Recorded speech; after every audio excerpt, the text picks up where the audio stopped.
when notorious liberal student debater Emily Carter stepped onto the stage. She believed her fierce ideology would silence every opposing voice. She had no idea that Barron Trump was about to deliver the most devastating reality check of her life. The prestigious debate forum had drawn the brightest young minds from universities across America. Throughout the day, passionate discussions had fired up the auditorium, but no one could have predicted what was about to unfold during the open debate session, where any student would take the stage and others could rise to challenge them. The atmosphere was charged with intellectual energy when Emily Carter, known for her aggressive debating style, confidently strode to the podium. Her purple hair matched her fierce demeanor as she adjusted the microphone, a slight smirk playing on her lips. "Fellow students," she began, her voice clear and commanding, "we're here to discuss progress, but there's an elephant in the room we need to address: the suffocating grip of outdated generations on our nation's future." The room grew silent. Some students shifted uncomfortably in their seats, while others leaned forward, clearly intrigued. "Look around," Emily continued, her voice growing bolder. "While we struggle with modern challenges, people over 50 still control our destiny. These traditionalists cling to their obsolete values, their precious faith, their so-called patriotism, their rigid family structures." Scattered applause erupted, encouraging her to push further. In the third row, a tall, well-dressed young man sat motionless, his expression unreadable. Few recognized him as Barron Trump, who had been quietly observing the debates all day. "These people," Emily's voice dripped with disdain, "these boomers who can barely use a smartphone somehow still decide our future. They've had their time. It's time to admit that their generation is holding us back from true progress." The applause grew louder, drowning out the few murmurs of dissent. Emily's eyes blazed with triumph as she prepared to deliver her most controversial point yet. "What we need," she declared, her voice rising with conviction, "is an age limit on political participation. Why should someone who won't live to see the consequences of their choices have any say in our future?" The crowd's reaction intensified. Many students were now standing, cheering her on. These people with their obsession with God and guns, their "Make America Great Again" nostalgia, she said, making air quotes with her fingers, "they're dinosaurs. Their America is dead, and it's time we buried it." The applause was thunderous now. Emily fed off the energy, growing bolder with each statement. "Their values," she scoffed. "Family values, traditional values. These are just code words for resistance to progress. These people built their wealth on privilege and oppression, and now they lecture us about morality." In the third row, Barron Trump remained still, his jaw tightening almost imperceptibly. Around him, students nodded enthusiastically, some even shouting words of agreement. "I propose," Emily's voice cut through the noise, "that we start a movement to restrict voting rights in public office positions to those under 50. Let's face it, they had their chance. They messed it up. Now it's our turn."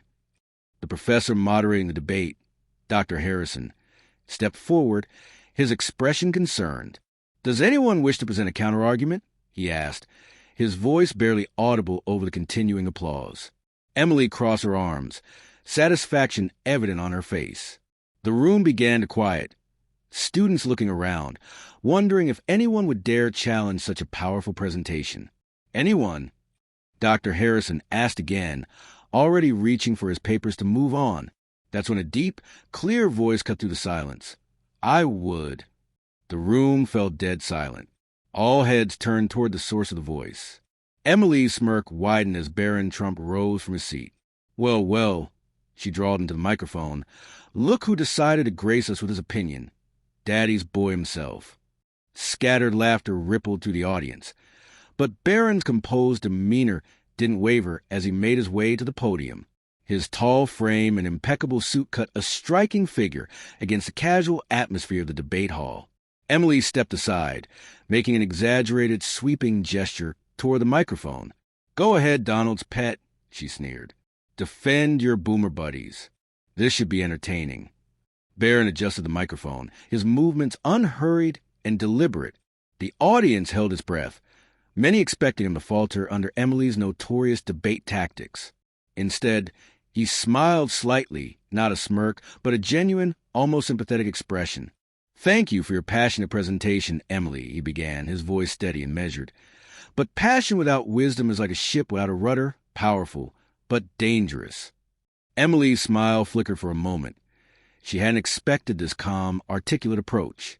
"You speak of progress," Barron continued, "but true progress isn't built by tearing down those who came before us. It's built on their shoulders." He paused, letting his words sink in. "When you say someone over 50 shouldn't have a voice in our future, do you realize you're talking about the very people who created the technology you use to research your arguments?" Emily started to interrupt, but Barron held up a hand, his voice never losing its respectful tone. "Please, you had your turn." I listened carefully to every word. The audience stirred. They weren't used to seeing Emily check so gracefully.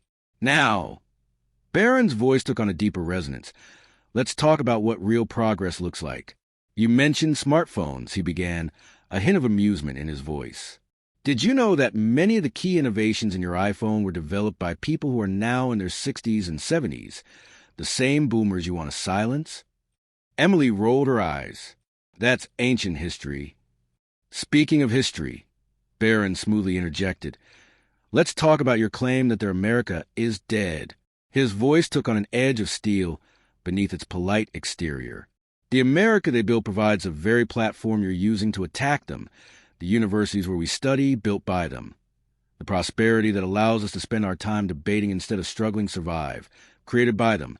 The freedom to speak your mind without fear, protected by them." The audience's attention was now fully focused on Barron, even some of Emily's most vocal supporters nodding thoughtfully. "But they don't understand modern problems," Emily shot back, her voice rising with frustration. "Really?" Barron raised an eyebrow.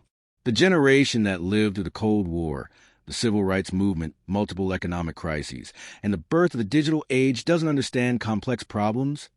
He paused for effect. "They solved problems we haven't even learned about yet." Emily's face flushed. "But their values.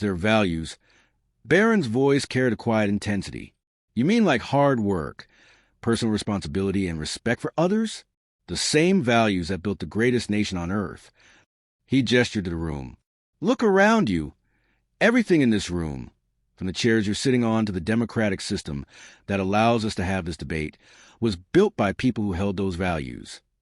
The crowd murmured, several students exchanging glances. Emily's supporters were growing noticeably quieter. "But here's what truly concerns me," Barron continued, his gaze sweeping the room. "In the name of progress, you're advocating for the most regressive policy imaginable, discrimination based on age. Isn't it ironic that while claiming to fight for inclusion, you're calling for the exclusion of millions of American citizens?" Emily's composure was visibly cracking. She hadn't expected this level of articulate opposition. "Let me make it even simpler," Barron said, his confidence growing with each word. "Let's look at some of these outdated people you want to silence. Elon Musk, over 50. Bill Gates, over 60. The scientists working on cancer cures, many over 50. The professors who teach us, most over 50. My father, 78. He paused, letting each example land. "Should we dismiss their contributions because of their age?" "Oh, how touching!" Emily's voice dripped with sarcasm. "The privileged heir lectures us about innovation and hard work." She turned to the audience with a theatrical gesture. "Notice how he conveniently mentions billionaires, the elite 1% that hoard wealth while regular Americans struggle." Several students nodded vigorously. Emily was regaining her confidence. "And since you brought up your father," she sneered, "let's talk about the values you're so proud of. The values that divide families, that tell people who they can and can't love, that force outdated religious beliefs down our throats." "Interesting," Barron interjected calmly, "how you claim to champion diversity while mocking people's faith, because their faith oppresses others." Emily shot back, her voice rising. "Their traditional values are just tools of control. And you," she pointed accusingly at Barron, "you're just another trust fund baby defending a system that keeps you on top." The crowd was energized again, many students cheering Emily's attack, but Barron's composed smile never wavered. "Let's examine that claim," he said, his voice cutting through the noise. "You say they're tools of control, yet these same values taught millions to fight for civil rights, to help their neighbors, to build communities. My trust fund. I've been volunteering at veteran shelters since I was 14. How many hours have you spent helping others, Emily? The room fell silent. Emily's triumphant expression flickered. But that's not, she started. Not what you meant. Barron finished. It never is it?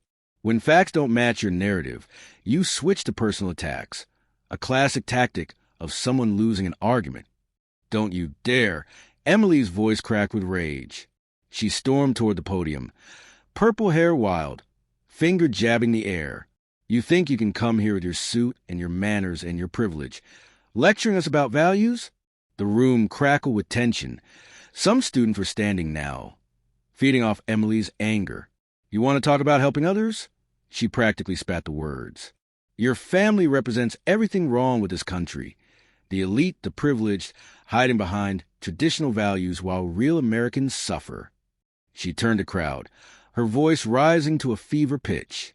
Look at him, standing there like he belongs here, defending the very system that keeps us down. You know what? She spun back to Barron, her face contorted with fury. This freak doesn't deserve to be here. The words echoed through the suddenly silent room. Dr. Harrison stepped forward, clearly alarmed, but Barron raised a hand. It's okay, Professor, he said quietly, his composure unshaken. Then, turning to Emily with an almost sympathetic smile, he said, You know what's interesting, Emily? When facts fail, you resort to shouting. When logic fails, you turn to insults. When reason fails, he paused, letting the moment hang, you show everyone exactly who you really are. Emily's face flushed deep red. I'm showing everyone the truth about people like you. No. Barron's voice was firm but gentle. You're showing everyone what happens when hatred masquerades as progress. You claim to fight discrimination while discriminating. You preach tolerance while showing none. You demand respect while disrespecting millions of Americans who built this country. The audience was completely still now, hanging on every word. But let me tell you what I see here, Barron continued, his voice carrying a quiet strength that commanded attention. I see someone so consumed by ideology that she's forgotten a basic truth.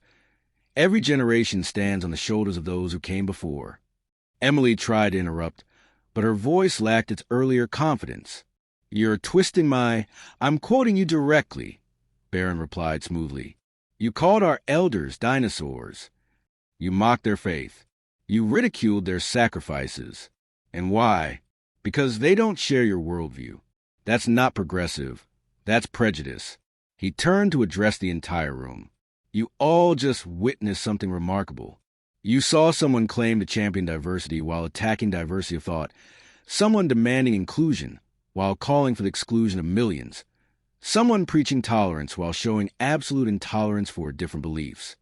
Emily's face had lost all color now. Her supporters were shifting uncomfortably in their seats. But here's the most ironic part, Barron continued, his voice taking on a tone of genuine concern. While you stand here demanding that we silence our elders, you're benefiting from their legacy, the very platform you're using to attack them, built by them, the freedoms you're exercising, protected by them, the education you're receiving, made possible by them. He paused, letting his words sink in. The silence in the room was deafening. So tell me, Emily, Barron's voice was almost gentle now, in your vision of progress, is there room for anyone who disagrees with you? Or is diversity only acceptable when it fits your narrative? Emily opened her mouth to respond, but for the first time since the debate began, no words came out. But here's what I find most interesting, Barron said, his voice carrying both authority and compassion. While you claim to fight for the future, you're repeating the oldest mistake in history, believing that wisdom only belongs to one group. Emily's fierce demeanor was cracking. Her hands gripped the podium, knuckles white. You see, Barron continued, true progress isn't about silencing voices. It's about learning from them. Every generation thinks they know better than the last, and every generation eventually realizes how much they had to learn. The room was completely still. Students who had been cheering Emily's attacks now sat in thoughtful silence. Those boomers you mock, his voice grew softer yet somehow more powerful. They were once young idealists too. They fought for civil rights, questioned authority, demanded change. But they learned something valuable along the way, that lasting progress comes from building bridges, not burning them. Emily's shoulders slumped slightly. The fire in her eyes was flickering out, replaced by something else, the first glimmer of understanding. "So here's my suggestion," Barron said, his voice gentle but firm. "Instead of trying to silence the voices of experience, why don't we try listening to them? You might be surprised by how much they understand about change. After all, they've lived through more of it than we have." With quiet dignity, he stepped back from the podium and returned to his seat, leaving Emily standing alone with the weight of his words. After Barron's powerful conclusion, Emily quietly returned to her seat. The debates continued, though the energy in the room had noticeably shifted. Students who spoke after seemed more measured, more thoughtful in their approaches. Nearly an hour later, as Dr. Harrison was about to close the session, Emily's hand rose tentatively into the air. "Yes, Miss Carter?" the professor asked warily, clearly concerned about reopening the earlier conflict. May I speak one more time?" Her voice was barely audible, nothing like her earlier confident tone.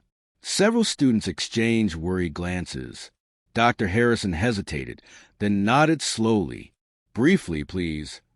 Emily walked to the podium, her steps uncertain. Gone was the fierce debater who had commanded the stage earlier. This was someone different, someone who had been profoundly shaken. "I need to say something," she began, her voice trembling. "Earlier today, I stood here full of arrogance, attacking the very foundations of our society and disrespecting millions of Americans who built everything we have. I was wrong." She took a shaky breath. "I never imagined that Barron Trump would be the one to show me what true wisdom looks like, that someone I was ready to dismiss would teach me about real inclusivity and compassion. I'm sorry to everyone I offended, to the generations I disrespected. I was blind, and today my eyes were opened." Without waiting for a response, she quickly left the podium and slipped out of the auditorium. Later that evening, as students were filing out of the building, Emily spotted Barron gathering his things. Her heart pounding, she approached him hesitantly, expecting to be met with the same disdain she had shown him earlier. "Barron," her voice was small, uncertain.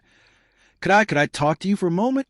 He turned to her, and to her surprise, his face held no trace of anger or resentment. Instead, he smiled warmly. "Of course. I just want to say," she struggled to find the right words, "I'm so sorry for everything I said, for how I acted. You know what's interesting about being our age?" Barron replied thoughtfully. "We're old enough to have strong convictions, but young enough to sometimes let those convictions blind us. It's actually pretty normal to get caught up in ideologies and passionate beliefs. That's exactly why the wisdom of older generations is so valuable. They've been exactly where we are." Emily stared at him, taken aback by his compassion. "How are you so wise about all this?" "I've had good teachers," he smiled. "People who taught me that true strength isn't about winning arguments. It's about building understanding. Our elders have seen these same battles, felt these same certainties, and learned these same lessons. We don't have to agree with everyone, but we do need to respect their journey." Overwhelmed by his kindness, Emily suddenly stepped forward and hugged him. For a moment, Barron seemed surprised, but then returned the embrace with gentle understanding. As they parted, both knew that this wasn't just about winning or losing a debate. It was about something far more important. The moment when wisdom overcame pride and understanding conquered division.